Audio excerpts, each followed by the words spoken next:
This is Dennis Mundy. I'm here with my co-host, Phil Goldberg. Our podcast, Spirit Matters, found at spiritmatterstalk.com. Before we start today, I want to thank the people who have contributed to help keep us on the air. We are not a nonprofit, but we do accept contributions to keep us going. We want to keep it free and available to people. You can find out information on how you can help us at spiritmatterstalk.com. Very fortunate today to have as a guest Jeffrey Kripal.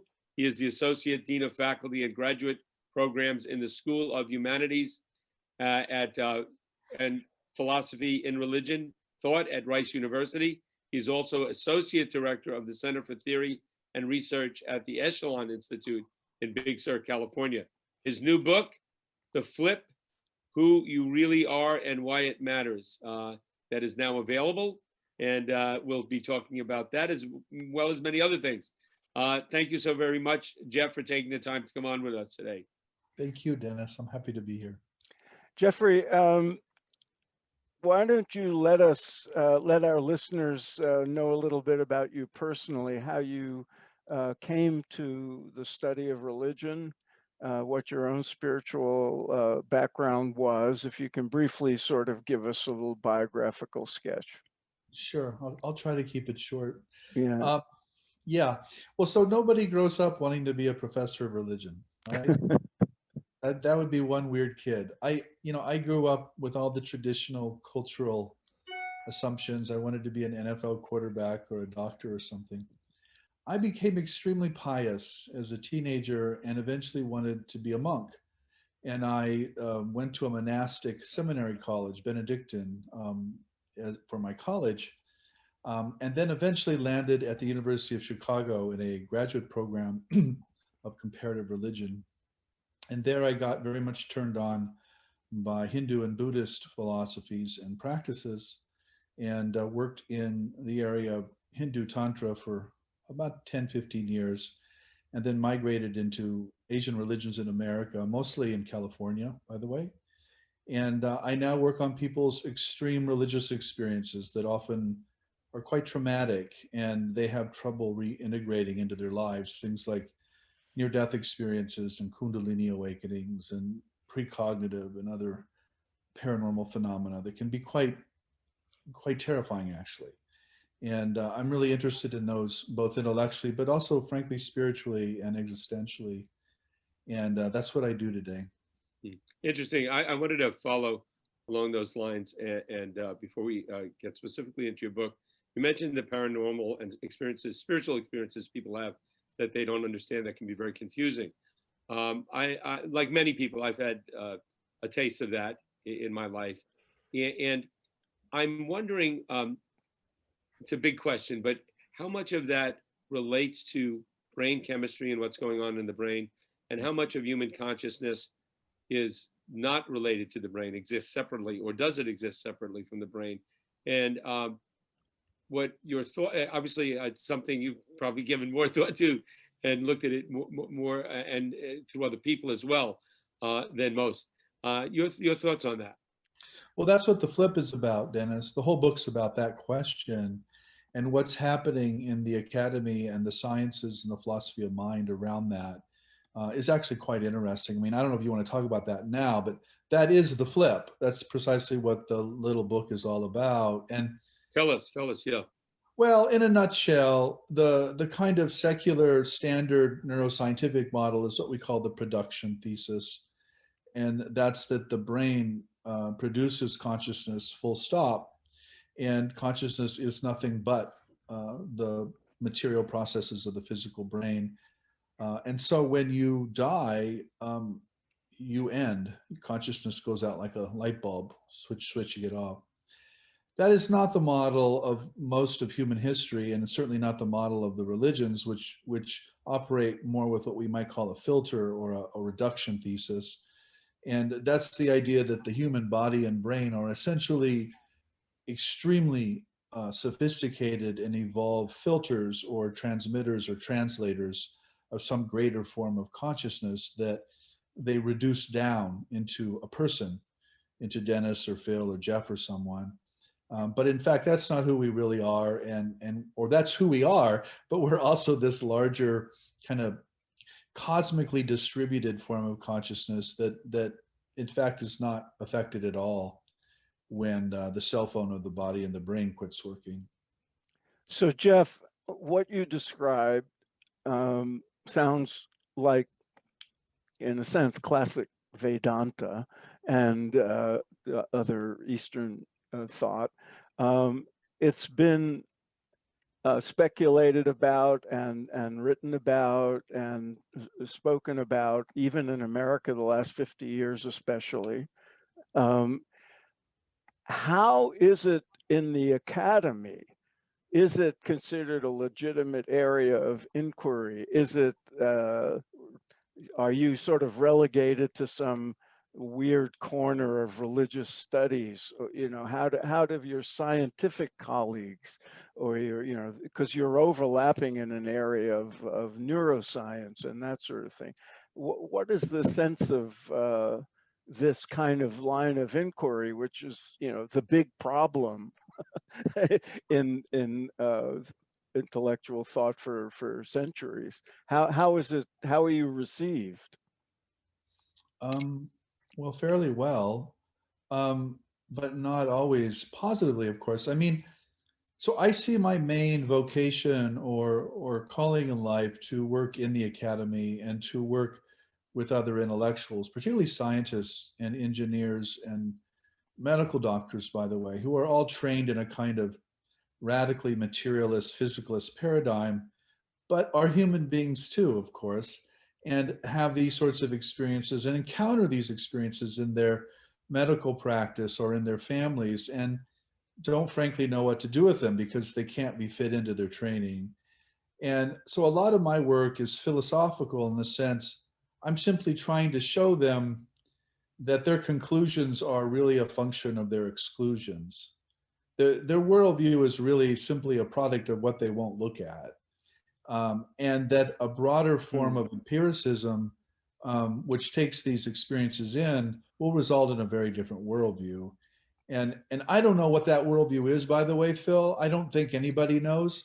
I think the Indian non-dual or Buddhist non-dual traditions are extremely sophisticated and powerful examples of how those cultures and civilizations resolve this question. But I doubt that's exactly where we're going. I mean, I think we can engage that and should engage that, but I think we're going to have our own models because we have our own forms of knowledge that actually didn't exist before. You know, things like neuroscience and quantum physics and modern cosmology, which have really, I think, fundamentally changed how intellectuals think of the world and themselves. Jeff, if someone comes to you and from a purely scientific background, but is open to what you're discussing, and they say, let's look at that, who's most likely to be able to look at these experiences? A neuroscientist, or could it be from other areas? Well, in my own very, very small or personal experience, it's mostly physicists and a few neuroscientists. It's people. So there's a pecking order in the academy. There's an order of knowledge, and generally, the higher you are on the pecking order, the less you can say. You know, the less you can break out of the box. And I think that's actually, frankly, to answer Phil's question, one of the reasons that I think I could break out of the box was I inhabit an order of knowledge that has no authority or no standing at all. I mean, you know, the physicists are up here, and then maybe the chemists, or maybe the chemists and the biologists, and then the political scientists and the anthropologists, and the more dead something is, the higher you are on the chart, and the more alive you are, the smaller. And religious studies is somewhere under the screen. We're kind of in the dirt, you know. So it's like the caste system, you know. The lower your caste, the more you can eat, or the more kinds of things you can eat. And it's really like that in the academy. We don't have much status in the humanities, so we can. But what's ironic is we don't say crazy things. The people saying the craziest things are frankly the physicists, who just say completely crazy things all the time, and everybody thinks it's cool. And then when when a humanist tries to say something equally crazy but equally plausible, they're somehow new agey or woo woo or something. Like, what did you hear what the physicist just said? Did you actually hear that? That's I can crazy. say I've heard theoretical physicists say the wildest things, and I'm wondering, where did that come from, and is that science? No, it comes from their physics. Their physics really pushes them there. And what I'm telling everybody always, people think this resonance between quantum physics and mystical literature was invented in 1975 Fritz by Capra. hippies. Yeah, well, Fritjof did a wonderful job of it, but he didn't start it. It was actually started by people like Heisenberg and Bohr and all of these founding pioneering quantum physicists Yeah. who went instantly, by the way, to India Yeah. and mystical literature, saw instantly that there was this weird kind of parallel there. And so I just think we should be doing that and not take the SHIT that is handed out to us, for trying to go there. So you're essentially, one of the things you're doing is trying to legitimize the study of non-ordinary experience as a legitimate area of inquiry in that should be taken seriously. Now, I know people who have been pounding at that door for 40 or 50 years. You probably know Charlie Tart as like I do, and and he's been fighting that battle for all those years. Is it that making progress? Is doors So opening? well, Charlie's a real, pioneer there. But I think what's different about I'm not trying to be a scientist, Phil. Mm, mm, And what I'm trying to say is actually these experiences probably are not amenable to the scientific method. uh, They're actually human beings, and these are stories. And you know what? The humanities and people in literature and history, we actually know how to handle these stories. The scientists want to look for a cause or a mechanism, and I actually don't think there is a cause or mechanism. I think these things are us. So I think that's different. I also think the scientists today, unlike 30 or 40 years ago, are frankly a lot more humble. And they have failed spectacularly to explain consciousness with a physicalist paradigm. I mean, they have really failed, not just sort of, like completely. And like really honest neuroscientists know that, and they will say that. They will say that this is not going well. This is not going to get us. And so it's that kind of humility and failure that leads, I think, to richer conversations. Mhm. And I always laugh. I always laugh about this God in the gap criticism. A lot of scientists 15 years ago always complained that, oh, you're just a God in the gap guy. You're just filling in this gap that exists in our scientific knowledge with God. But we'll shrink that. well, well, recently, I mean, basically what they're saying now is all of science, all of it, only applies to about 4 or 5% of what exists. So the gap just got really, really big. So the gap is not shrinking; it's like expanding, and I think that's really changed the conversation. Right. Jeffrey, you're the associate director of the Center for Theory and Research at Esalen. When you hear research, generally you think scientific research, but obviously there's other types of research. The research that you oversee or involved with at Esalen, what type is it? Well, we're not doing active research at Esalen, of course. We're not that kind of institution.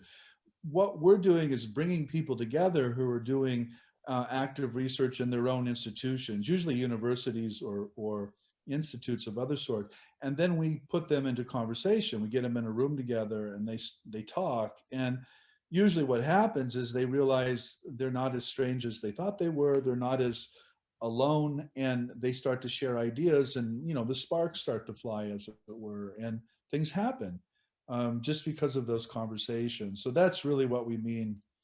I mean, the Center for Theory and Research is just a name that we gave to a group of meetings that have been going on at Esalen for since 1962 actually.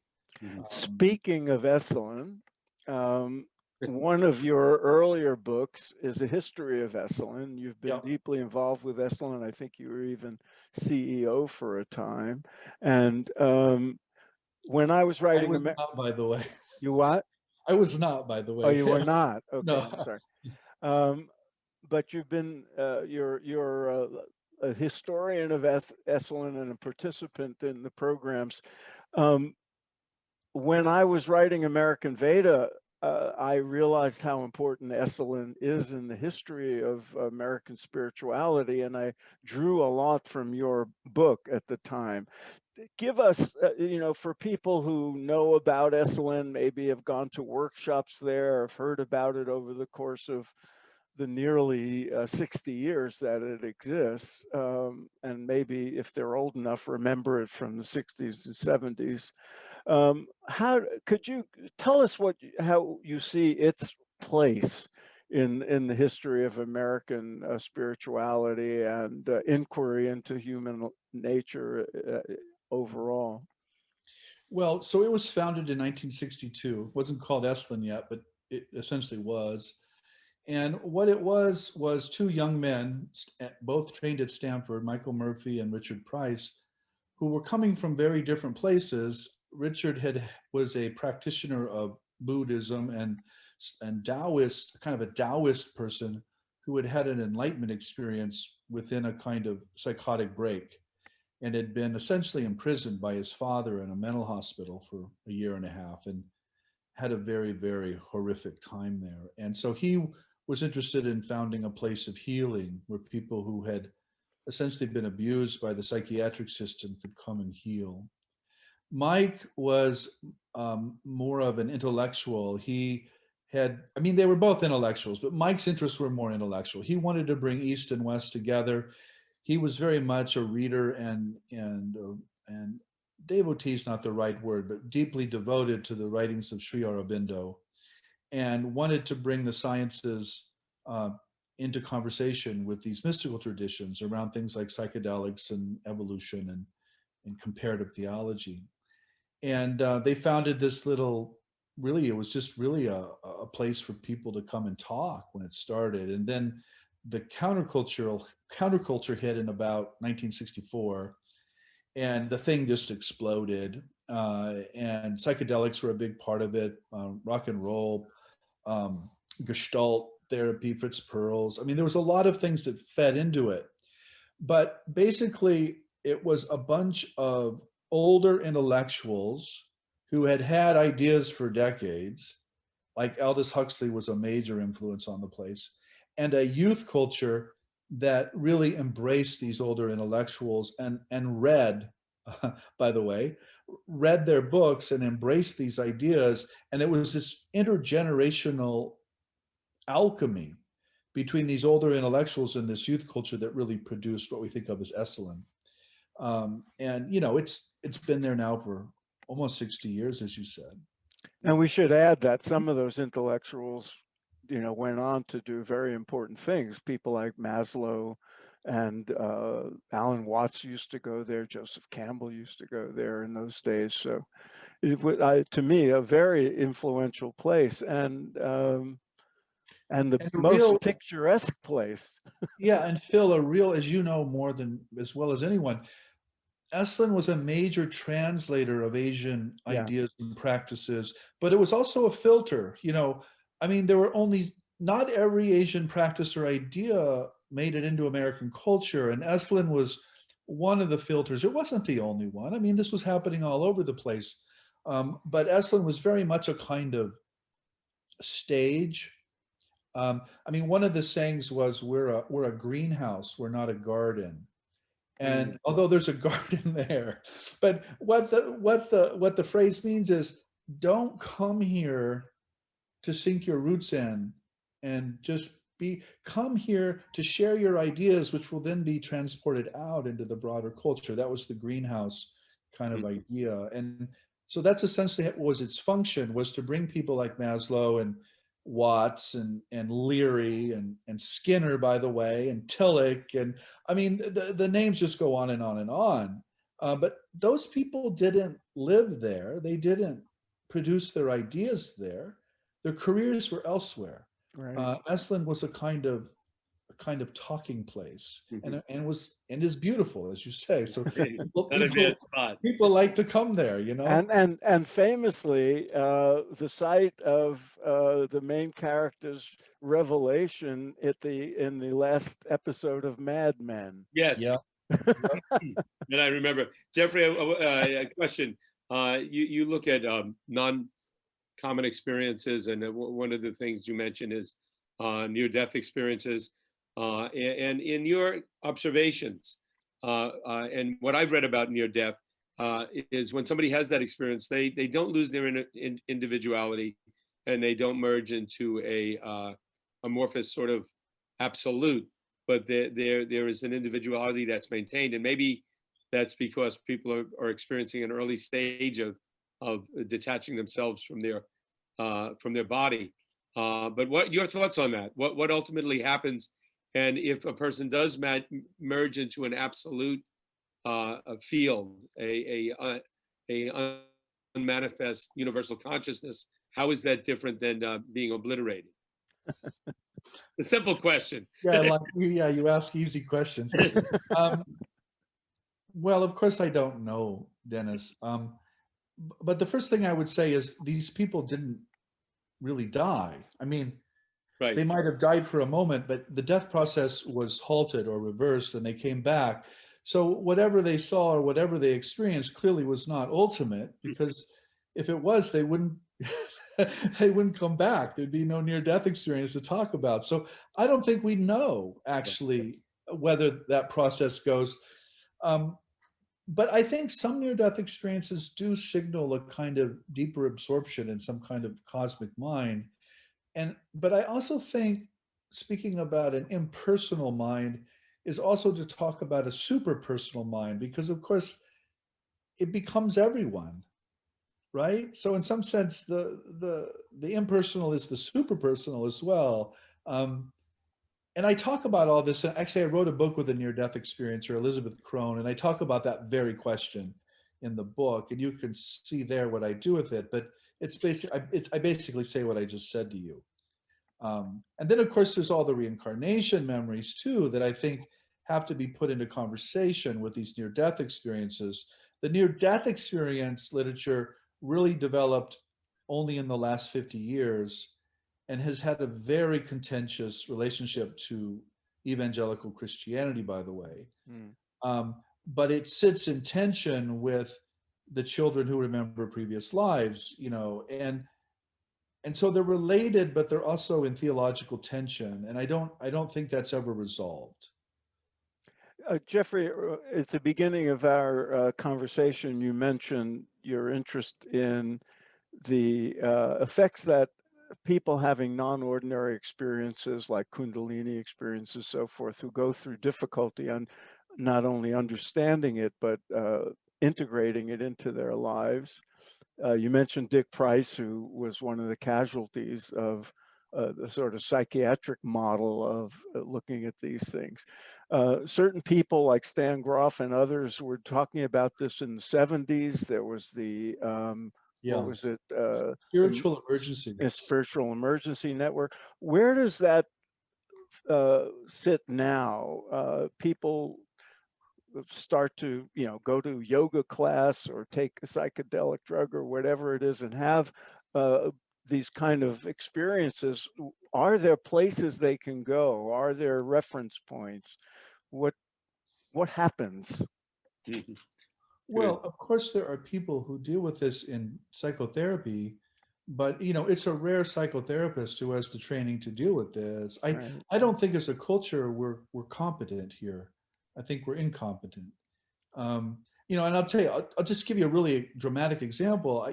I once invited a critical care nurse into class who worked with actually veterans who had been essentially blown up in Afghanistan or something, had a near-death experience, encountered the light, literally, came back and didn't want to kill anyone anymore.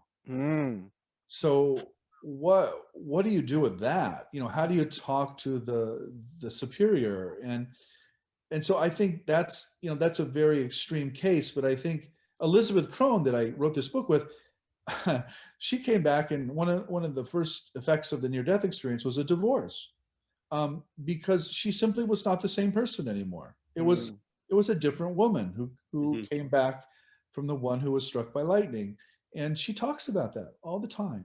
And so I think these are really extreme conversion experiences, and as a culture now, we are incompetent. People want to shove it into some particular religious box in which it almost never fits, or they want to deny it with some kind of physicalist or materialist box, which can only hurt the person further. And so we're just left there with, as a culture now, with very little, I think. I wanted to ask, and how much time do we have left, Phil? About 8 minutes. Okay, good. It's Jeffrey, if you had unlimited resources for research available to you, financial, personnel, neuroscientists, physicists, available to you, whatever you wanted, where would your research go? What would you do? Well, I personally, I mean, I don't think I personally would have a lot to offer, but I think No, I think it's more, what area would you like to see researched? If you could I direct, would want to bring people together and support them financially and professionally, and have them work together in a single unit or school on these problems. I mean, historically, if you look at these problems, there's usually some really wealthy person who will endow a chair for a particular school, and someone will sit in that for a few decades, but when that person retires, the school swallows back up the money and does something very conventional with it. We need a whole school. We need a whole institute. We need serious resources here, not one-offs. And I say that because I work in such a research university that has serious resources, and it can continue an inquiry over many generations, you know, with students and graduate programs and journals and all sorts of things. And we just don't have those things in this area, generally speaking. And I think this is a broader cultural problem. I don't imagine myself or anyone solving it. I think it's a broader kind of cultural thing. Jeffrey, I was struck by something in your bio when I was preparing for this. You talked about something you're called the new comparativism in the study of religion. And for those of us who are familiar with comparative religion, and may have been very bored in a classroom, or what does the new comparativism entail? So, it's not really new. It was done a lot in the early 19th century, but that was a long time ago and nobody remembers. So I just call it new to capture people's attention. So, okay, let me tell you how it's generally done and why, and then compare that to the new. So generally, when comparativism is done at all, it's essentially what I call cultural cheerleading.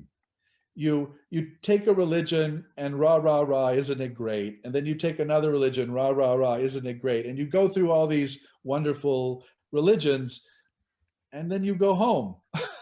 you end the semester, and the students are sitting there like, well, how does this relate, and what's the same and what's different? And they're often none of those questions are asked, because by the way, they're not particularly welcome questions these days. Whereas the new comparativism, what it does is it essentially gets up really, really close and intimate with extreme religious experiences, like near-death experiences, psychedelic experiences, precognitive dreams, things like that. And then it reads back into the historical literature where these same things are happening, but now it's impossible to read those things as just legends or things that other cultures or people made up, because you freaking saw it happen. Your friend told you that it happened to her after she was struck by lightning. You can no longer read those historical texts as just purely in a purely descriptive or historical way. Now they're going to force you to ask these questions about human nature. Is this in fact possible in any culture, in any time. And so you sort of step out of that cultural essentialism or that pure descriptivism, and you enter this much broader kind of philosophical question about who are we and what are we actually capable of, and shouldn't we be taking these experiences in the past much more seriously since they're happening all around us right now. Dennis, let me follow up if I can. Okay. Jeffrey, how does that relate to what's been called perennialism or perennial philosophy? Mhm. Yeah, so this is a Dana Sawyer question. Yes. Um, yeah, so I have a long answer there, which we probably don't have time for, which I call accidental perennialism. So, but let me try to keep it simpler. Perennialism in the way that, say, Houston Smith or Fritjof Schuon or somebody talked about it, argued that there was this core to the religions, that they intended this somehow, and that they were all intending more or less the same truth or set of truths. I actually don't believe that. I think the religions are intending completely different truths. Everybody's walking up a different mountain. I don't think it's the same mountain. We're walking up at different sides. I think it's a completely different mountain. But having said that, I think human beings from any culture and time do have experiences of the sky, as it were. And it doesn't really, they can't really fit it into the mountain they're on, but they try. And so you get something like Meister Eckhart's sermons, which if you've read them, they're freaking bizarre. But he's trying to shove essentially a non-dual mystical experience into medieval Christianity, and it doesn't really work. In fact, his writings were condemned as he was dying, and then they were suppressed for centuries. So it doesn't really work, but you can find these experiences in almost any culture, but that does not mean that that's what the culture or religion is about or is trying to do. So again, I'm interested in what doesn't fit in, not what does. And I think these experiences are perennial in this sense you're talking about, Phil, but I don't think that's what the religions intend. In fact, I think the religions often prevent these. Mm-hmm. Mm-hmm. Jeffrey, one final question from me. We got a couple of minutes left. Your book, The Flip, Who You Really Are and Why It Matters. What should people expect from that book? Why should they read it, especially if they've been listening to you today and obviously gained interest? Well, so first of all, it's my shortest book. You can read it fairly quickly. Secondly, I wrote that because of actually Rice University, where I work almost entirely with STEM people, young people going into the sciences and medicine or something. Right. I started out my career talking about religious people because I find them the most interesting, but I realized very quickly teaching here that that wasn't going to convince anyone. So in The Flip, I focus entirely on scientists and engineers and medical professionals. And I show that they have the same experiences and that they struggle really hard to fit those into their sciences. And their sciences work just fine after these flips, but their interpretation of the sciences changes dramatically. Interesting. And so what I try to show is that having a mystical experience will fundamentally change how you interpret the effects of a science or technology, but it will not exclude in any way that science or technology. In fact, it might actually help, but it will really, really change how you think about what it means. Because what most of us think it means is mistaken. We confuse the successes of science with the philosophical truth of materialism. Very good. Jeffrey, we have to go. We'll have to get you back on the show because there's so much more to talk about. But thanks for being with us. We look forward to all your ongoing work, and hopefully one day you'll be able to go to Esalen again in person, and I'll see you there. I hope so. I really hope so. Okay. Thanks, guys. Thank you very much. Thank you. Thanks so much. Thank you.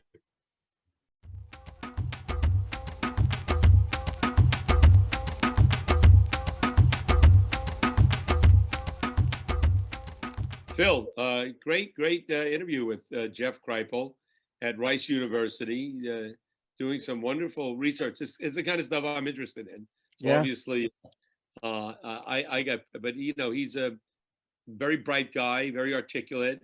I think he could comfortably speak to scientists or philosophers. And he somehow does. seems to be has a foot in both worlds. But yeah, there's a lot of experiences that people have that science isn't not interested in necessarily discussing. Maybe at some point exploring. But I hopefully he's opening up some new avenues of research and some new areas. And the background he gave us on Esalen was fascinating to me. Yeah. No, you should read his book on Esalen is terrific.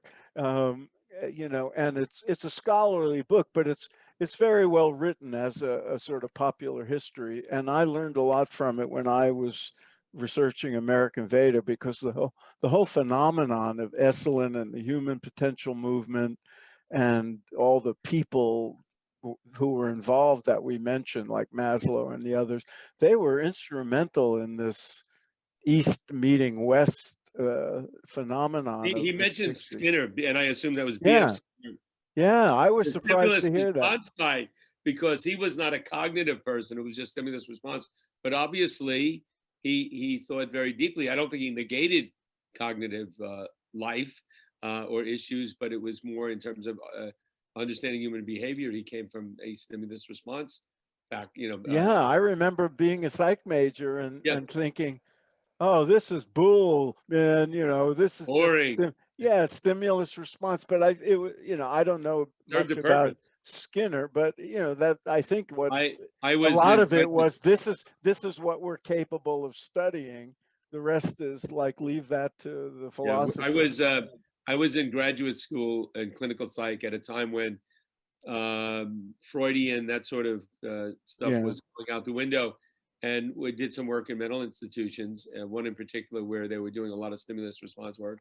They were getting some results, so that gave it a push. But now I'd be curious. I mean, Jeffrey would probably know, as a historian of Esalen, what it was like with people like Skinner and Maslow and Aldous Huxley and all those in the same room.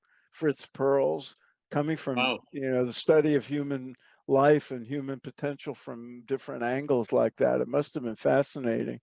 In any event, all this bears on the study of spirituality, because out of that in right. Esalen came transpersonal psychology and people taking spiritual experience seriously.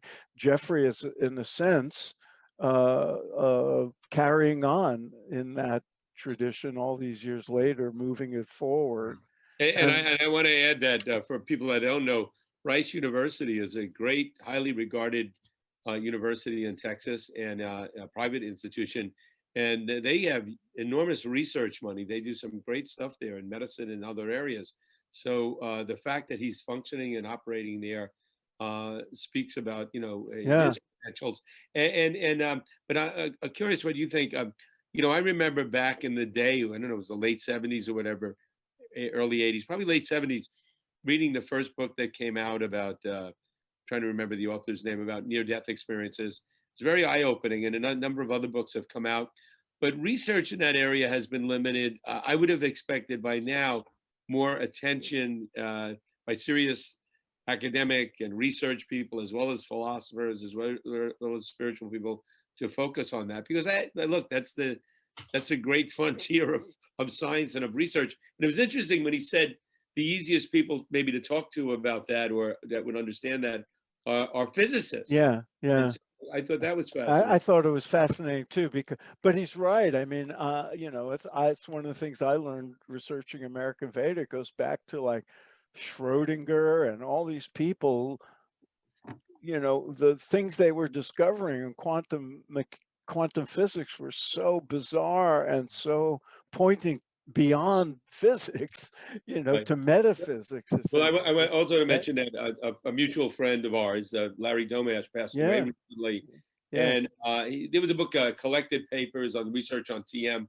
And in the foreword to that, he writes about all those things. And he's very articulate, and I haven't read it in a while. No, Larry was way ahead of his time. And, Larry, and I remember when, because I met Larry in like 1971, and Well, for me, then he became the physicist trying to explain the transcendental experience and the quantum way physics. and bringing it into concepts of in quantum physics. And then Fritjof Capra came out with the Tao of Physics, and everybody I knew was saying Larry should have written that book. Well, I don't know if Larry was there, but sometime in the 70s, I was at Maharishi University, and I was dean of students, and I hosted. In other words, I showed him around Brian Josephson, who was Yeah, a yeah, Nobel laureate in physics and quite eccentric. yeah. And Capra was there, and they had not a heated exchange, but some disagreement on it, but discussing the book. But there was a lot of interest. I mean, the guy was a Nobel Oh, yeah. laureate, Josephson, and he was, But- he was very interested in that area, connecting quantum physics to human consciousness. But I don't Yeah. know what is going on now. Theoretical physicists are, they're just a step away from philosophy Right. and metaphysics and mysticism and all that. It's very different, I guess, than other areas of science. So that was interesting to hear.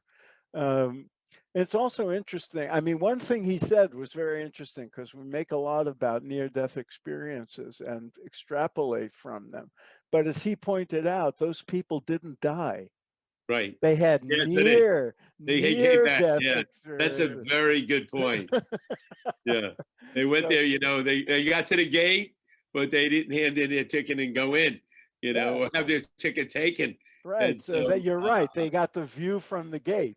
But one thing I will say, the people, I have one friend in particular who very innocently had that experience a number of years ago.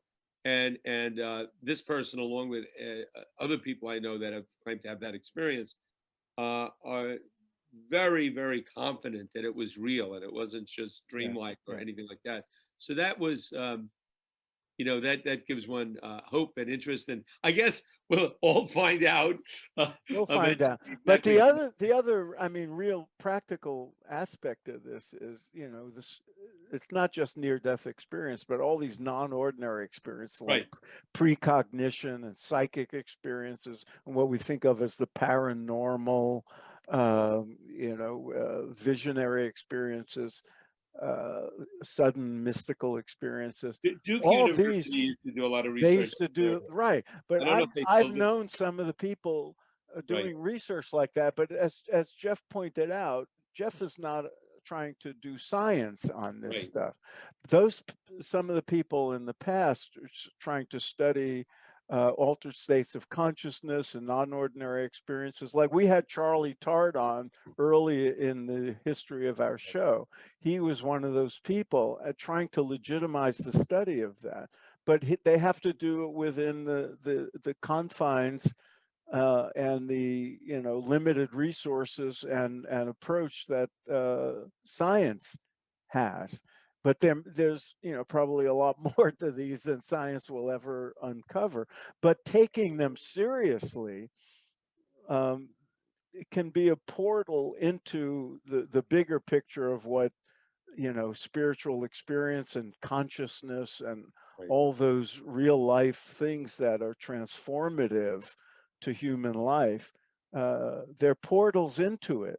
And that's why I think people in academia take it seriously, or more of them should, I suppose. But Right. And there's we touched upon it today, but there are people doing research on psychedelic experience in a closed environmental ways where they could potentially, through manipulation of the neurophysiology, through chemical or whatever, create experiences which have been classified as in the past as spiritual. And maybe it'll give some insight. Maybe it won't.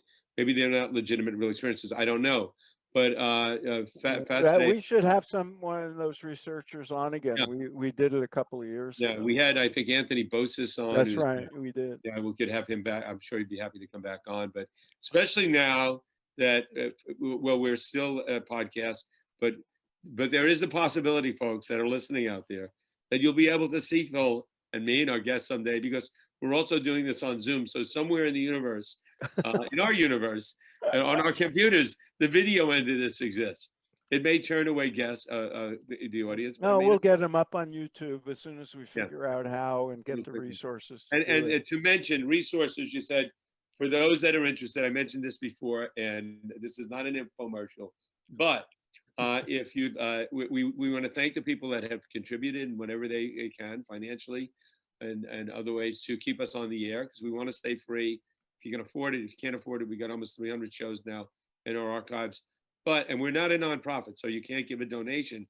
But if you want to contribute to our ongoing programming, go to Spirit Matters, www.spiritmatterstalk.com. Spirit Matters, plural, matters, talk.com, 3 words. And there's a button there. You If push. they're listening to this, they know where to go. They know where to go already. So it's like, So we listen, appreciate it, but we'll keep doing it. We'll march on, support or no support, because we love what we're doing. And right. we've gotten a lot of feedback from people all over the world And who enjoy our shows, and that's all we need.